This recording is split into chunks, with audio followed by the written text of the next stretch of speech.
Sa tingin ko, napakarami ng kulang sa atin, mga kapatid na wala dito.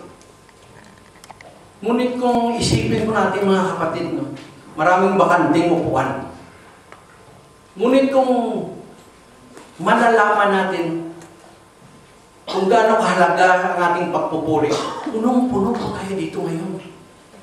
Dahil ang mga anak ng Diyos, sa bawat pagpupuri, punong-puno ng presensya ng Diyos ang bawat lugar na kung saan ang mga anak ng Diyos ay nagpupuri. At ang kanyang mga anghel ay nakapaligid sa lugar na iyon upang walang anumang masamang espiritu na gagambala sa atin. Yan po ang tandaan natin, mga kapatid. Kaya sa araw na ito, marami pong mga kapatiran natin ang wala dito, ngunit punong-puno po tayo ng presensya ng Diyos dahil tayo po ay nagpupuri sa Panginoon.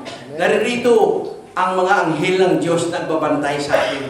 Kaya palakpakan po natin ang ating Panginoon Isus. Hallelujah!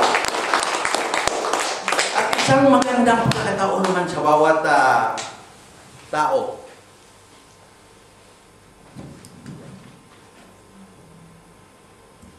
Hello.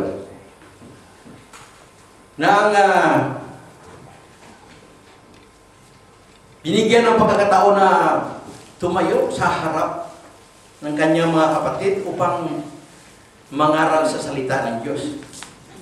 Bagamat tuwing Friday, hindi lang Friday, no? May mga Bible study tayo inatinan lahat ng mga pag-aaral natin tungkol sa Panginoon. Napakarami ng salita ng Diyos na nagbibigay kalakasan sa atin, nagre-remind kung ano-anong mga salita ng Diyos, pabalik-balik, iba't ibang anggulo, upang ang tao ay patuloy na lumakas ang kanyang pananalig at pananampalataya sa Diyos. Ngunit sa umaga po ito, mga kapatid, pag-aralan man po natin yung isa sa pinaka-importanting bagay bilang isang mga anak ng Diyos mananampalataya. Ngayon, sa panahon po natin sa ngayon ay modern na technology na nasa digital world na po tayo ngayon. Madali na lang ang lahat ng mga komunikasyon kahit saan sulok ng mundo dahil po sa satellite na yan. Maraming website nagkukunik sa bawat tao sa buong mundo. Sa segundo lang o minuto. Dahil sa teknolohiya sa ngayon, kaya iangko po natin ang ating pananalig, ang ating mga pag-aaral sa salita ng Diyos, iangko po natin sa makabagong pamamaraan din. Napakarami pong mga satellite na yan na ginawa ng tao. Nakalutang lamang sa labas ng atmosphere ng ating mundo, ng Earth. Upang bigyan po tayo ng mga bagay ng teknolohiya na madali. Kahit sa ano pong ginagawa ngayon sa mundo, puro na lang website, puro na lang electronic, puro na lang internet. Napakadali na lang po lahat ng mga bagay na ito. Kahit mag-aaral ka kung anong mga bagay, nag-aaral ka lang sa internet, lahat kung ano na lang. Makatawag ka noon, nagkahirap kami ng pilahan pa noon para tumawag lamang sa Pilipinas nang dumating kami dito sa Kuwait dahil wala pang mga ganito. Ngayon, sa isang segundo lamang makakapunta ka na. Ganun po kadali. At ayon po sa survey ng US Surveillance Network, mayroon pong 8,000 mahigit na mga satellite na nakalutang po sa labas ng ating mundo, sa kalawakan, na nakapaligid sa mundo. Yung iba na wala na. At sa kanilang survey, mayroon lamang 560 ang gumagana. Yung iba patay na pong mga satellite na nagbibigay ng mga website. Napakarami pong website na nagawa dahil po sa mga satellite na yan. Yung iba nawala sa himpapawid. Ay yung iba nalaglag. Ngunit ang pag-usapan po natin sa umagang ito, mayroon po tayong satellite. Nag-iisang satellite. Ito ay kailan lamang itinatag ang mga satellite na ito. Ngunit mayroon pong satellite ang mundo, nag-iisang satellite. Mula nang dumami ang tao, naririto na yan. Kaya hindi pa lang po naunawaan ng mga tao. Yung satellite na yan ay malayo pa sa nakalutang na satellite na ating nakikita. Mas malayo pa sa 1,000 kilometer. Mayroon pa mas malayo pa dyan. 1 billion kilometer sa pag-iisip ng tao at sa kanyang pagsukat. Ngunit hindi po yan, mas malayo pang satellite na yan nga nag-iisa sa mundong ito.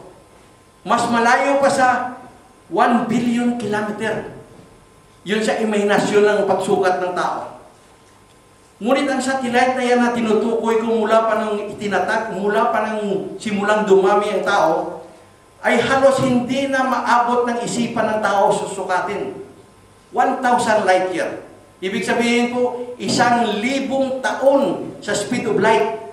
Gaano po kabilis ang speed of light? Ngunit yan lang po ang haka-haka at paglunawa ng tao sa kalayuan. At ito po ang pinakalas na pagsukat sa kaisipan ng tao. 1 million light years. Sa lugar na po ng mga Milky Way and other galaxy. Yan po hindi masukat ng tao kung nasaan, kung gaano kalayo yung satellite na yan, na pinaka-active na satellite. Hindi ka pa nakalagoon, naka-online ka na. Ngunit ang kanyang website po ay nag-iisa din sa buong mundo. Ito ay nagsimula din nung unang simulang dumami ang tao sa mundo. www.prayer.com. Yan po ang ating pag-uusapan sa ngayon. Nag-iisang website. Simula nang dumami ang tao sa mundo, na hindi po natin masyadong nabasa o naunawaan sa ating pagbabasa kung paano nangyari mga bagay na ito. Kaya po ang ating pag-aralan ay patungkol din po sa ating pananalig at pananampalataya ito sa Diyos. Kung paano po tayo mag-communicate sa Diyos sa pamagitan ng mayroon din pong website ang mga Kristiyano. Yan, www.prayer.com. Pinakasikat, pinakamabilis na website. Ngunit ano pong nangyari?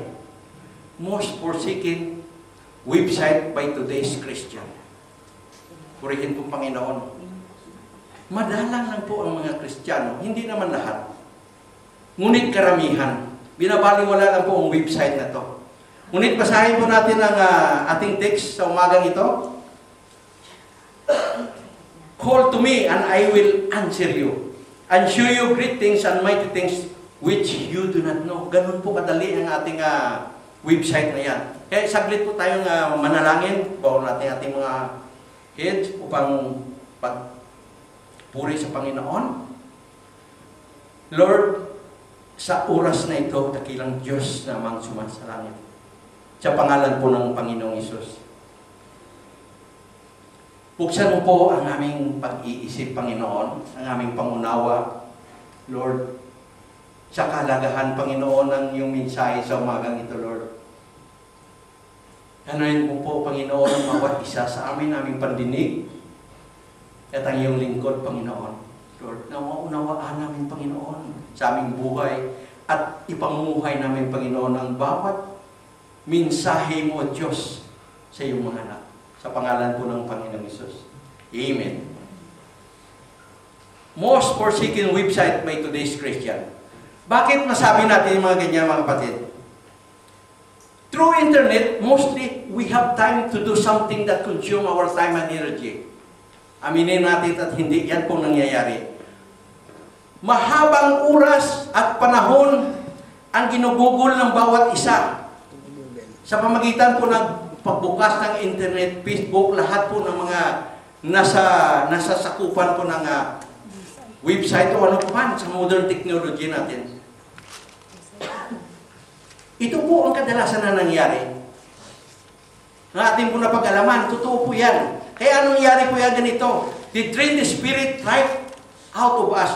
And we are left with very little time and energy for the Lord, for prayer and for serving. Pag matagal ka na hanggang madaling araw, hanggang hating gabi, puyat ka na. Halos, wala ka ng time manalangin dahil sa pagod mo, tsaka sa antok, at tsaka nahihilo ka na sa internet. Hihiga ka na, kahit ka pasalamat minsan, wala na. Wala ka ng panahon sa panalangin. Lalo na pagdating ng araw ng panambahan dahil nagpuyat ka sa internet, masarap matulog. Sa sunod na lang ako magsisimba. Inagaw na lahat ng kalakasan ng iyong katawan, ng iyong espiritu dahil sa pagpupuyat sa mga bagay na yan. Ngunit ang iisang website lamang ay hindi na pinapansin ng karamihan. Yan po ngayon ang nangyayari dito sa atin, sa ating sitwasyon, sa ating kapanahunan. Kaya po ang ating text, ang sinasabi dito, always log into prayer.com. Binabalak mo palang mag-log in, naka-online ka na. The fastest network in human history. Kung atin pong alalahanin. Dahil dito, sabi ng Panginoon, call unto me and I will answer you. Sa pamagitan mong patuloy mong pag-log in sa prayer.com, it takes up an idea of nothing being hard for the Lord. Kung ano pong yung hihilingin, call unto me and I will answer you. Bibigyan ka ng mga ideya ng Panginoon. Dahil sa Panginoon, walang imposible.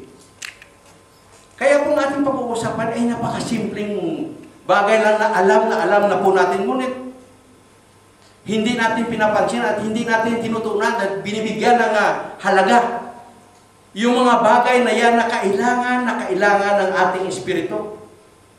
Dahil hindi natin alam kung kailan ang ating salamalaikum sa mundo ito. Kaya sa umagang ito, kukuha lang po tayo ng dalawang importante. Pinaka-importante sa lahat ng mga importante dahil napakarami pong mga bagay kung patungkol sa panalangin ng ating pag-uusapan, napakarami. Kukuha lang po tayo ng dalawang pinaka-importanting bagay para malaman po natin kung nasaan po tayo dyan. Kung ano pong mahalaga, kung bakit po tayo dapat manalangin. At ang number 1 po, una nating pag-aralan, there are reason in prayer. Kung bakit tayo nanalangin, why we pray. Kaya ang sabi ni Jeremiah, kung gusto niyo tanungin bakit po tayo nanalangin, call unto me.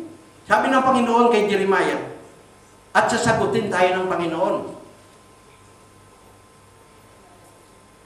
Dahil may mga katuwiran kung bakit ang tao nananalangin. Kung minsan hindi po natin naunawaan, kung hindi pa nag-aaral sa salita ng Diyos, walang may nagpapahayag, walang may nagpapaliwanag. Dahil sa abala po tayo sa ibang mga bagay dito sa mundo, nakakalimutan po natin ang pinaka-importante sa ating buhay. Bilang mananampalataya, bilang isang tao, lahat po ng tao, kailangan po nito. We need God, that's why we pray. Sino bang hindi nangangailangan ng Diyos?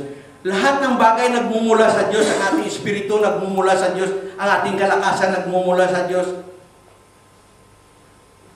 Kailangan natin yan. Yun ang nature ng tao. Kailangan niya ang Diyos dahil ang Diyos ang gumawa sa Kanya.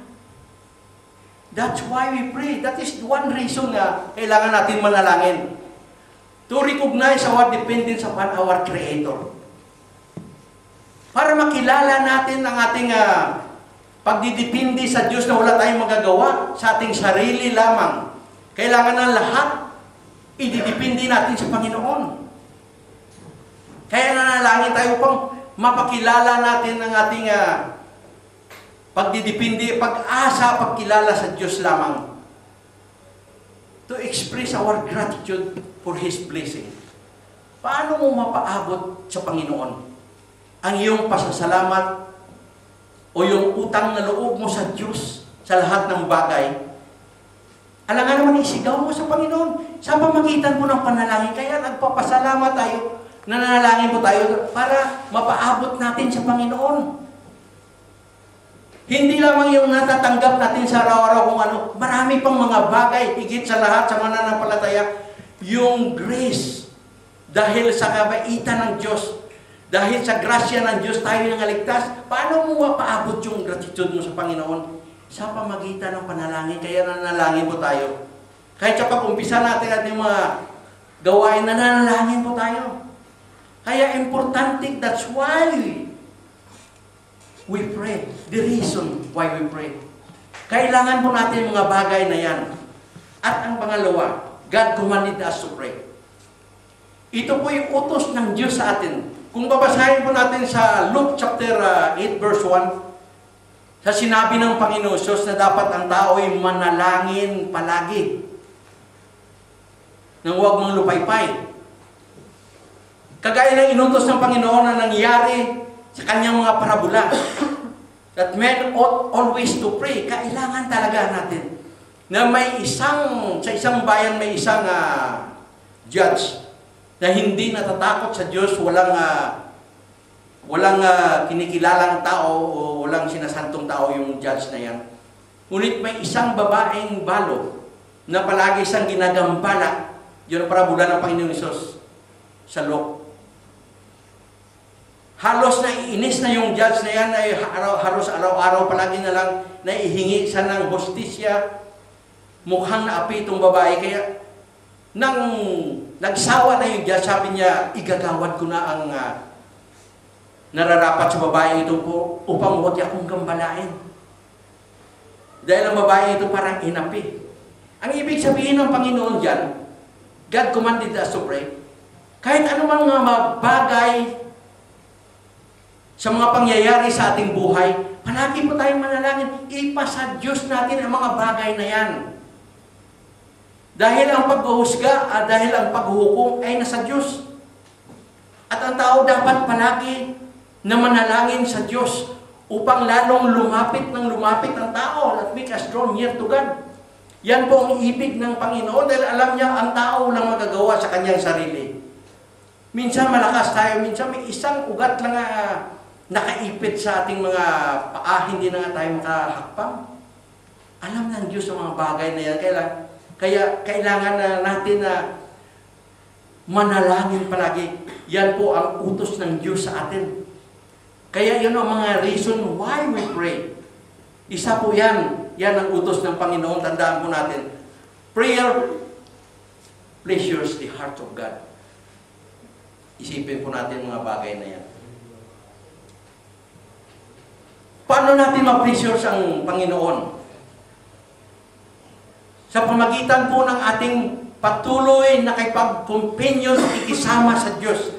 Kagaya po nangyari, kunan po natin ng base ang kapanahonan ng buhay ni Enoch. Siya po kinuha ng Diyos. Enoch walk with God. Hindi po kasama na lumalakad ang ibig sabihin noon sa Biblia. Kundi si Enoch patuloy palaging nananalangin sa Diyos. Nagkaroon siya ng malapit na loob sa Diyos dahil palagi siyang nakikisama, pakikisama sa Diyos. God enjoy communion with Enoch and precious the heart of God. Patuloy po silang nakipag-usap araw-araw sa Panginoon. Kaya kinuha po siya ng Diyos. Hindi siya nakaranas mamatay sa mundong ito. Yan po ang ibig sabihin ng Diyos. Kailangan malapit po tayo na malapit palagi sa Kanya. Hindi lang lahat ng bagay para na lang sa ating personal na buhay. Bigyan po natin ng panahon ang para sa Panginoon. Kailangan po natin ma-please din ang ating Panginoon, ang ating Diyos, sa ating pakikisama sa pamagitan ng panalangin. That's why there is reason in prayer. Prayer will pleasure your own spirit. Kung isang mananampalatay na nanalangin po sa Panginoon, siya ay nagkaroon ng kanyang espiritu ay pinapakain ng pinaka-espesyal, pinakamahalagang bread of life. Habang ikaw ay nanalangin na binipisyuhan ng iyong espiritu, nagkakaroon ka ng kapayapaan, kaginhawahan, kagaanan ng iyong espiritu at katawan. Kung iisipin po natin ang salita ng Panginoon sa Matthew 11:28, Come unto me, all you have laden and heavy labor. Kayong nabibigatan at lubhang nahihirapan, lumapit kayo sa akin at kayo'y aking papahingahin. Ibig sabihin ng Panginoon, kung lumapit tayo palagi sa Panginoon, nagkaroon din ng pressure ng ating spirit dahil lahat ng kabigatan natin, lahat ng ating mga suliranin sa buhay na hindi natin kayang lutasin o isipin kung anong ating gagawin. Pag nananalangin ka sa Panginoon, gumagaan ang iyong pakiramdam. Kaya lumapit tayo ng lumapit sa Diyos. Prayer will pleasure your own spirit. Dahil ang presensya ng Diyos ay nasa atin. Bibigyan po tayo ng mga bagay na pangunawa, kapayapaan at kagaanan ang ating pakiramdam sa ating sarili. Kung isipin po natin kung saan nagsimula itong panalangin, no? Kailan ba sa inyo, kailan ba nagsimula ang panalangin ng tao? Kailan ba tumawag ang tao? hindi lamang kay Abraham. Simula pa sa pinakasimulang lahi ng tao. Kung bigyan po natin ng pag-aaral kagaya niya, in the 235th years of the world ng ginawa ng Diyos, 235th years ng ginawa ng Diyos ang tao, nakalabas na siya dyan sa iba sa paraiso. Then men began to call upon the name of the Lord. Makikita ko natin sa Genesis chapter 4 verse 6. Kung bakit ito po ay nagsimula ng ipinanganak si Enos, hindi kay Enoka, Enos. Anak ni Seth, yung kapalit ni Cain na pinatay ni Abel. Apo po ni Adan. Itong si Enos. Sa panahon ni Enos, nalaman simula ng dumami sa balat ng lupa ang tao. Nandoon na yung mga kasalanan na ginawa ng tao, higit sa lahat, nagsimula na silang sumamba sa mga inukit-ukit na kahoy o bato, pati ang bituin sinasamba na ng tao, pati ang buwan, doon nagsimula na ng wickedness ng tao na humiwalay na sa presensya ng Diyos. Hindi na nila iniisip kung saan sila nagsimula, samantalang buhay pa ang unang mga tao na nilalang ng Diyos. Sa panahon ni Enos, doon nagsimula ang tao. Napag-alaman nila kanilang kahinaan, pagkakamali sa Diyos. Ibig nilang mag-take refuge sa Panginoon at sundin ang kalooban ng Diyos. Sa pamagitan niyan, tinatawag nila kanilang sarili, sa kanilang grupo na mga anak ng Diyos. Ano kanilang ginawa? They worship God in spirit, in prayer and adoration. Doon nagsimula na tumawag ang tao sa pangalan ng Panginoon. Dahil nalaman nila na mali sila. Kaya sa Biblia may makikita kayong mga anak ng Diyos. Nag-asawa sa mga anak ng tao. Dahil sa grupo nila nakilala sa tunay na Diyos, tinawag nilang mga anak ng Diyos sila. How much more sa atin? Binigyan tayo ng karapatan maging anak ng Diyos mula nang tinanggap natin ang ating Panginoong Hesus. Binigyan tayo karapatan maging anak ng Diyos. Sila tumawag sa Diyos dahil napag-alaman nila kanilang pagkakamali. Tayo binigyan ng karapatan. Hindi pa natin minsan naisip na manalangin sa Diyos. Nakakalimutan pa natin ang ating obligasyon sa ating Amang sa langit. Na kung wala siya, walang kanyang hininga, wala tayong espiritu, wala tayong kalakasan, wala tayong buhay, wala tayong kaligtasan. Kaya pinapaalala po ng Panginoon na ang panalangin ay pinaka-importante sa tao. Upang sa pag-recognize ng iyong kailangan sa iyong mga bagay sa Panginoon. Marami pong mga pag-aaral ang ating natalakay, naririnig patungkol dito. Always it is subject we talk about sa ating mga pag-aaral. Marami pong nag-preach, nagmiminsahe tungkol sa panalangin. Mayroong maraming mga libro nagsusulat tungkol sa panalangin. But usually, it is not really practiced. Hindi po pinapractice. Bihira lamang. Minsan malalaman natin segundo lang. Buenas na yung may 1 minuto na tumawag tayo sa Diyos mong pasalamat. Kaya, ang mensahe po natin sa ngayon ay paalaala palagi sa atin mga kapatid. Pinaka-importante. Paano mo mapaabot ang pananampalataya mo sa Diyos kung hindi ka manalangin? Mapalago mo kaya ang pananampalataya mo kung hindi ka manalangin sa Diyos? Yan ang komunikasyon natin. Yan malimit na makalimutan natin. Kahit na anong login mo sa lahat ng mga website, puro yung prayer website, huwag mo lang kalimutan mga kapatid dahil yan ang essential food natin sa ating espiritu. Kailangan po natin yan. Yan ang palaging paalala ng Panginoon. Simula na dumami ang tao, kita mo sila mismo na lang ang gumawa ng paraan at tawagin ng kanilang sarili na anak ng Diyos. Tayo nga, pinagbiyaya na ng Diyos ang ating natanggap. Nakakalimutan pa natin. Kaya po, ang pangalawa pong mensahe natin upang patuloy natin na maunawaan at bigyan po ng halaga ang ating pagiging Kristiyano. There is power in prayer. Malimit po na magsabi lang tayo niyan, minsan sa isip natin, mukhang wala naman epekto. Ibig sabihin mo, there is power in prayer. Dahil pag nananalangin po tayo, ang kapangyarihan ng panalangin, the power of prayer, nag-activate po sa power ng Diyos. Kung babasahin po natin ang verse sa Ephesians 3:20, ganito po pagkasabi malimit na binabanggit ng ating mga pastor sa benediction. Ganito po pagkasabi, now unto Him that is able to do exceeding abundantly above all that we ask or think, according to the power that works in us.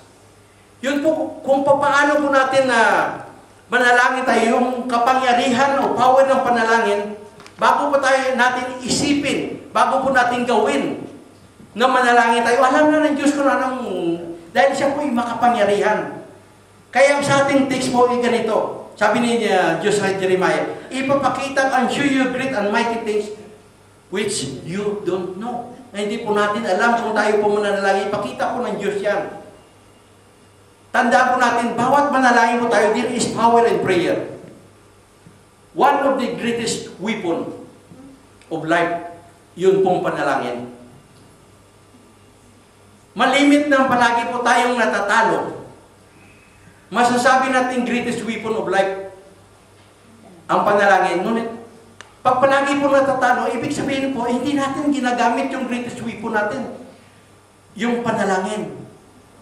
Evidence of unused weapon. Defeat. Kaya masasabi po na may kapangyarihan ng panalangin dahil it depends against evil of this world. Paano natin pagtagumpayan o resist ang devil kung wala kang komunikasyon sa Diyos? Walang protection ka sa Diyos dahil kung palagi ka nanalangin, ilayo kami, Panginoon, sa mga kaaway na hindi makikita na siyang gumagambala sa amin, naghihikayat upang ilayo kami sa iyong presensya. Yung kapangyarihan ng panalangin at ang presensya na Diyos, yun ang nagkukupir sa atin, nag-iiwas sa kampo ng kadiliman na ito dahil yung trabaho nila talaga ilayo tayo sa Diyos upang dalhin sa kanilang panahon sa impyerno pagdating ng takdang panahon para sa kanila. Dahil naiinggit sila sa atin dahil mahal tayo ng Diyos. Isipin mo kung sa langit ka, nagrebelde pa, binagsak, lalo na dito sa lupa. Kung baliwala sa iyo, nasa baba ka na. Hindi ka na pwede ibagsak, ihuhulog ka na lang sa ilalim. Hindi mo nyo sa baba, sa taas, binagsak sa baba. Kaya it depends against the evil of this world. Hindi lang po mga bagay na yan. Mayroon pa, the greatest weapon of life. For all that is in the world. Ano ba yung for all that is in the world? The lust of flesh. Oh. Yan pong pinaka-greatest force na naghahatak po sa tao upang magkasala. Lahat ng tao po ay may damdamin dyan. Sexuality. Yan pong pinakamatinding kalaban po ng tao. Paano po natin mapaglabanan yan? Sa pamagitan ng panalangin, sa kapangyarihan ng panalangin. We have greatest weapon of life, prayer. Lust of the flesh, lust of the eyes. Nako, dyan sa paningin lang ng tao, matindi na nagkasala na kagad. Gusto lahat na lang sa kanya. Hindi na lahat makita lang, gusto na. Yan pong pinakamatindi dito sa mundo. At ang pinaka-the best pa, pride of life. Pag may pride ka, mas maigi pa yung mga fried chicken na at saka fried fried rice. Pride of life. Yan po pinakamatindi dito sa mundo na siyang lumalayo sa atin sa presensya ng Diyos. Paano po natin mapaglabanan niya dahil mahina po tayo? The power of prayer. Sa pamagitan lang po ng panalangin, yan po pinakamatindi na kalaban ng tao. For all that is in the world. At ang demonyo na yan ang siyang nagbibigay sa atin ng kasalanan dahil pagkulang po tayo sa presensya ng Diyos, wala talagang tumba ka palagi, talo ka. Na wala na yung greatest weapon mo dahil unused, hindi mo na ginagamit. At ang pangalawa po, prayer changes your inner world. Dito napakarami natin. Lahat, walang exception dito. Lahat tayo meron yan. Kung ano tayo, anong pagkatao natin. Prayer changes your inner world.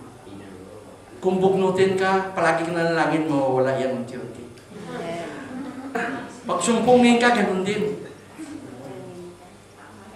Pag palagi ka nagbabakbite sa kapwa mo, ganun din pag na-prayer ka palagi. It is power in prayer that changes your inner world.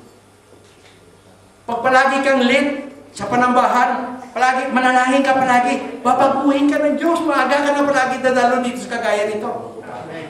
Changes your inner world.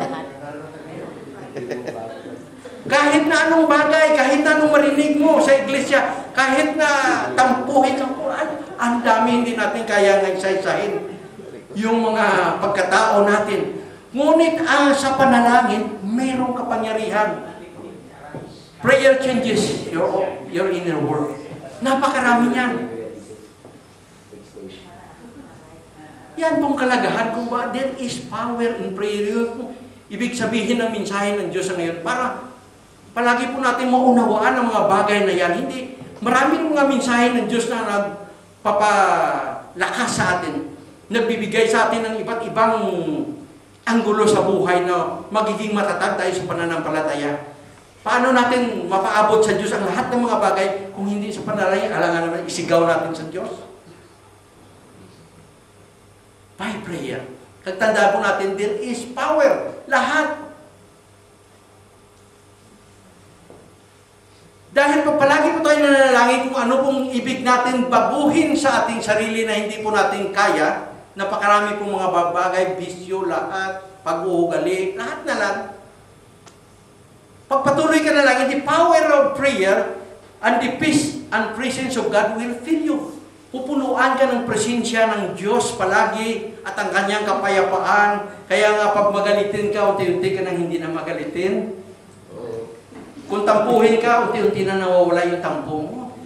Ang pinakamahalaga, nagising ka na palagi umaga, pag araw na ng panganambahan, binabago ka na ng Diyos dahil punong-puno ka na ng presensya ng Diyos. Kapayapaan palagi sa iyong pag-iisip. Kahit napuno ka ng problema, ano pa man mga bagay na gumagambala sa iyo, pag nanalangin ka, the power of prayer will fill you. The peace of God nasa iyo. Nakangiti ka kahit na wala ka ng malay. Kapayapaan. Yan ang kapangyarihan ng panalangin. Hindi ka binibigyan ng ibang mga bagay. At prayer will increase your devotion. Of course, palagi ka sa Diyos.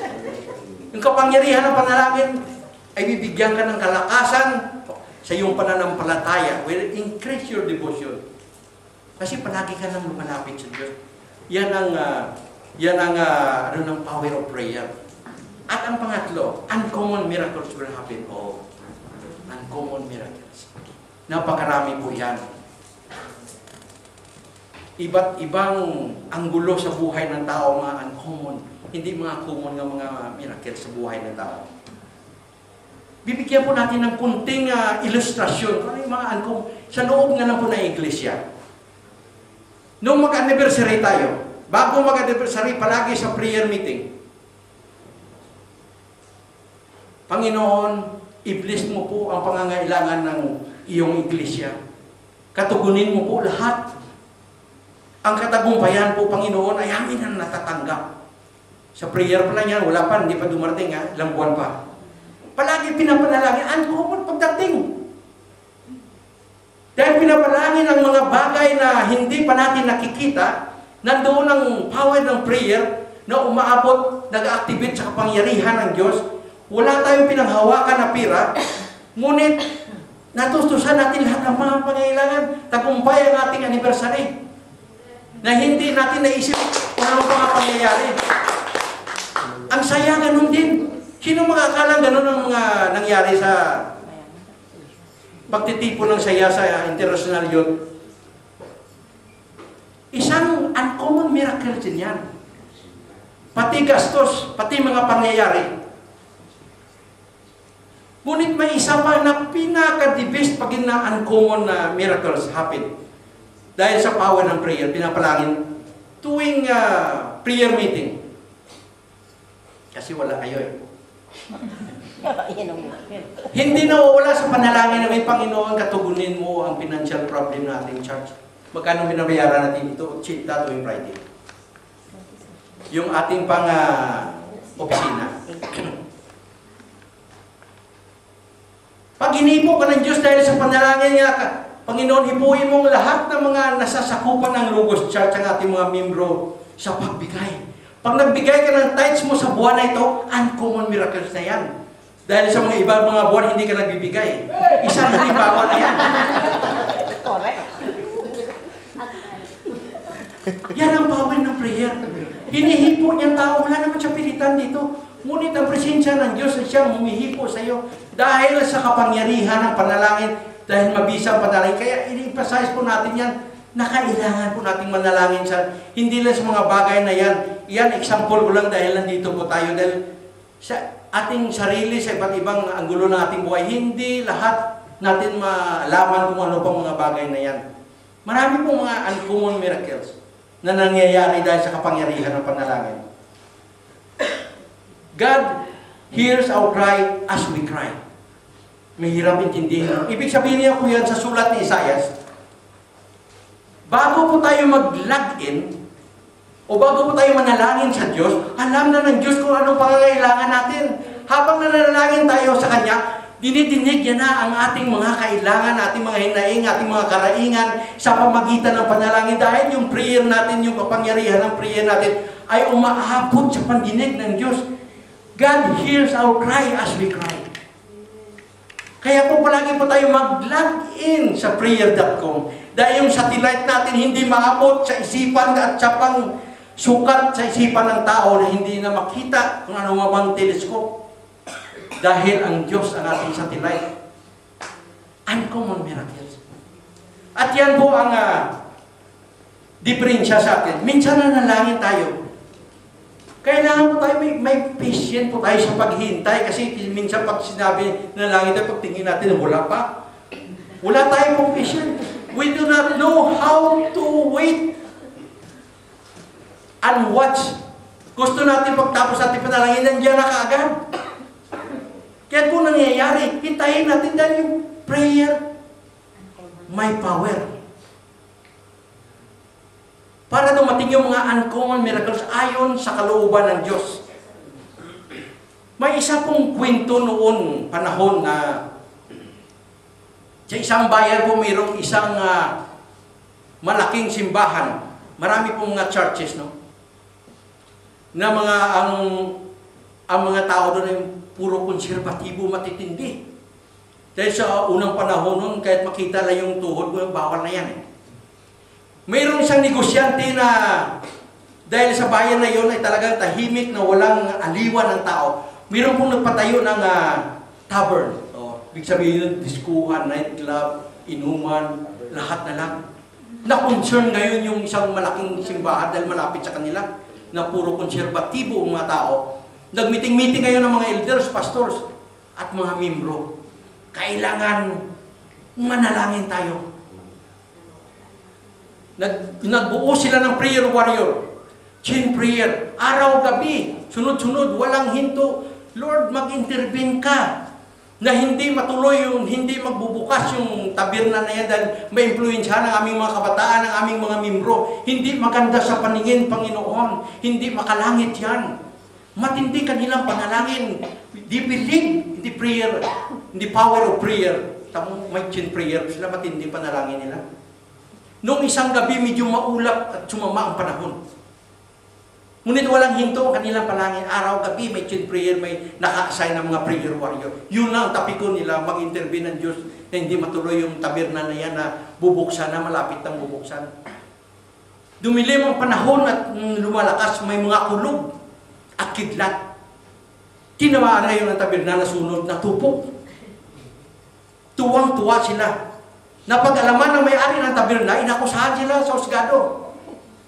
Nakaharap na yung mga leader doon, mga pastor. Sabi ng judge, inaakusahan kayo na kayo ang may pakana kung bakit nasunog, kinidlatan itong taberna tinatayo niya. Ayaw umamin yung mga leader na yun. Ay, hindi kami yung dahilan dyan. Bakit nyo kami, kidlat yan eh. Hindi kami nagsunog yan. Hindi malaman ng husgado kung paano yung husgahan dahil wala naman sa layi yan, kidlat yan eh. Bakit yan akusahan yung tao dyan tungkol yan? Ang nasisigurado na ng judge na may kapangyarihan ng prayer nila kaya kinidlatan. Kaya natupok yung taberna. Yun ang nasisigurado ng judge na he believed yung may-ari ng taberna naniniwala na may kapangyarihan ng panalangin kaya nasunog yung taberna niya. Dahil alam niya malapit doon sa simbahan na wala siya ng negosyo. Ganon nga minsan tayo. Nananalangin tayo pero hindi tayo naniniwala na may kapangyarihan ng panalangin. Kagaya ng ilustrasyon natin kanina. In prayer, the presence of God is the only place your weakness will die. Kailangan patuloy po tayo manalangin. Kung ano pa man yung mga hindrances sa ating buhay kanina na banggit ko kanina sa ating inner world, babaguhin niya ng panalangin, hindi man biglaan, unti-unti, upang lalo kang lumapit sa Panginoon. Makikita mo at mararamdaman na parang iba ka na.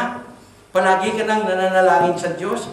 Palagi ka nang sa lahat ng bagay, tinatawag mo na ang Panginoon. Yan po mga pag-aaral natin na dapat, kasi nakikita palagi, ang gaganda ng mga mensahe natin dito. Lahat ng mga gulo ng buhay natin, lahat. Ngunit walang may nakapag-preach ng panalangin na pinaka-importante. Ang iglesia nagsimula sa panalangin at magtatapos sa panalangin. Ngunit sa bagay na ito, bali, hindi natin nabigyan ng focus ang mga bagay na ito ang ibig ng Diyos sa atin. Paano tayo makalapit sa presensya ng Diyos? Sasayaw-sayaw lang tayo, malundag-lundag, pakanta-kanta, walang panalangin. Kaya mga kapatid, God is reminding us through this event that prayer is so important in Christian life. Importante po sa atin. Prayer is the one greatest privilege that we have as Christian. Pribiliyo po natin ito bilang isang mananampalataya that knowing that there are reasons in prayer. Why we pray? Alam po natin yan. We need God. That's why we pray. Kailangan po natin ng Diyos. Hindi po tayo mabubuhay na wala ang Diyos. Kaya kailangan po natin manalangin. At tandaan po natin, there is power in prayer. It changes the destiny of your life. Kung anong destinasyon sa buhay mo ngayon hindi maganda, babaguhin ng Diyos yan kung palagi kang lumalapit dahil sa sarili natin. Hindi kaya natin supilin kung ano pa man ang mga pag-uugali natin, kung ano pa man ang ating mga kaugalian na mahirap natin baguhin sa buhay natin, hindi natin maiwan-iwanan. Dahil sa ating laman, ang siyang humahatak sa atin sa mundong ito. It changes the destiny of our life. Ito pong sabi ni sa 2 Chronicle, prayer is the most powerful way to change the destiny of your life. 2 Chronicle 7:14. Kanina na pag-usapan namin ni Brother Conrad. If my people, which are called by my name, shall humble themselves and pray and seek my face. Ibig sabihin ng Panginoon na palagi mo siyang hahanapin sa iyong panalangin and turn from the wicked ways, and I will hear from heaven and I will forgive their sins and will heal the land ng ating sarili. Babaguhin ng Diyos. Will heal their land.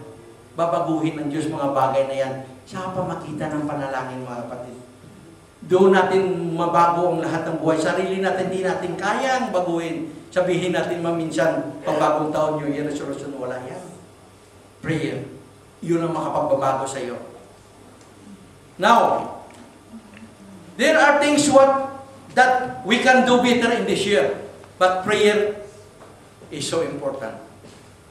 Be a part of your life. Kailangan po natin yan. Tandaan natin mga kapatid. Yan po ang the best bilang isang mananampalataya. Kahit anong pabsaan tayo, huwag po natin kahiwalayan yan. Kahit ano pa ang Facebook mo dyan, kahit ano pa ang mga message mo dyan, email mo, bigyan mo ng time. Yung prayer.com ng Diyos. Now, always log in to the prayer.com. Magsitayo po tayong lahat.